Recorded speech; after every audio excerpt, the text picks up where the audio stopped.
नमस्कार शेतकरी मित्रांनो, मी कृषी दूत मंगेश गाडे स्वागत करतो पुन्हा एकदा नवीन व्हिडिओमध्ये। तर शेतकरी मित्रांनो, आज व्हिडिओ बनवण्याचं कारण असं आहे की आज आपण आपल्या टोमॅटोच्या प्लॉटमध्ये आहोत आणि या ठिकाणी आपण बघू शकता वातावरण खूप खराब झालेलं आहे। खूप ढगाळ वातावरण या ठिकाणी आपल्याला दिसत आहे।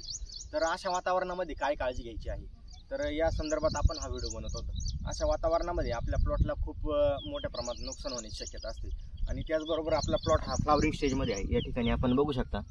तर अशा ढगाळ वातावरणामध्ये आणि त्याचबरोबर पाऊस पडल्यानंतर आपल्या प्लॉटवरती जीवाणूजन्य रोग, त्याचबरोबर बुरशीजन्य रोग या रोगांचा अटॅक होतो। त्यामध्ये सर्कोस्पोरा लीफ स्पॉट असेल, बॅक्टेरियल ब्लाइट असेल, अर्ली ब्लाइट असेल, लेट ब्लाइट असेल, अशा अनेक प्रकारचे जे रोग आहेत ते आपल्या पिकाचं मोठ्या प्रमाणात नुकसान करतात।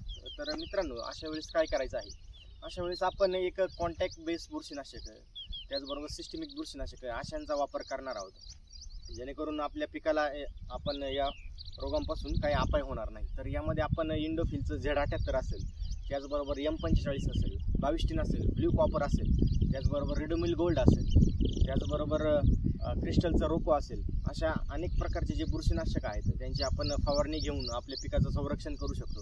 तर चला तर मी तुम्हाला दाखवतो की आपण आपल्या पिकावरती कोणती फवारणी घेणार आहोत।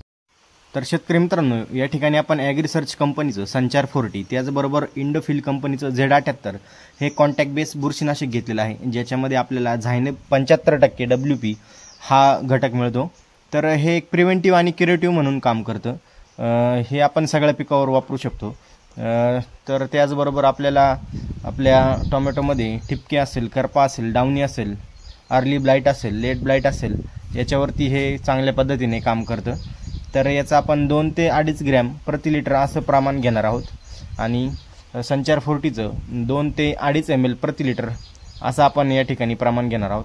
तर पाण्यामध्ये आपण संचार 40 आधी टाकून हे कॉम्बिनेशन घेऊन आपण हा फवारा घेत आहोत।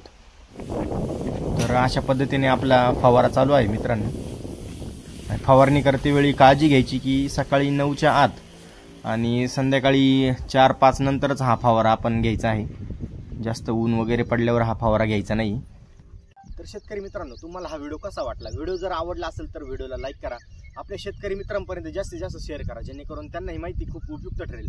आणि कृषी दूत मंगेश गाडे या शेतकरी यूट्यूब चॅनलला नक्की सबस्क्राईब करा। धन्यवाद।